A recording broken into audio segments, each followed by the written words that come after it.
structure is the urinary bladder. Again, below the bladder, inferior to it, is the prostate gland. If we open up the male bladder, you can see the folds inside, again, are called rugae.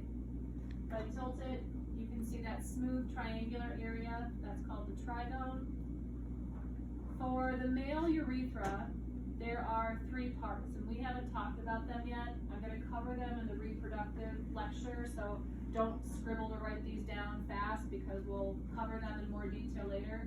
But just to show you, the tube from the bladder, which would start here, all the way to the tip of the penis, where my other finger is, that would be the male urethra. But we don't just call it the urethra, it has 3 parts. Again, these will be covered later in detail in the lecture notes. The first part of the male urethra that passes through the prostate gland is called the prostatic urethra. The second part of the male urethra that goes through this sheet of muscle that I'm pinching is called the membranous urethra.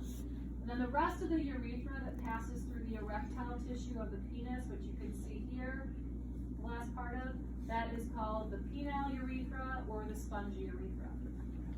The opening at the tip of the urethra is called the external urethral orifice.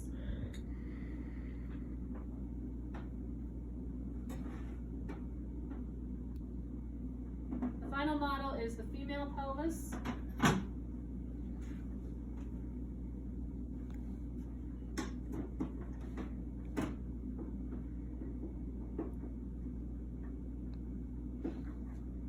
This is the urinary bladder.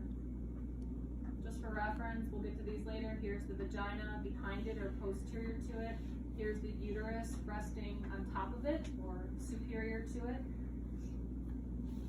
Taking the top piece of the model off, the female bladder does have rugae. It does have a trigone, but again, they're hard to see on this model, so I don't tag them here. You can see the female urethra. So the female urethra just gets the name urethra. It doesn't have 3 parts to it like the male urethra does. And the opening at the tip, which is what I would call it at, I refer to it as the opening, that is the external urethral orifice. Everything else here will be reproductive, and we'll do that in a few days. All right, that's it for today.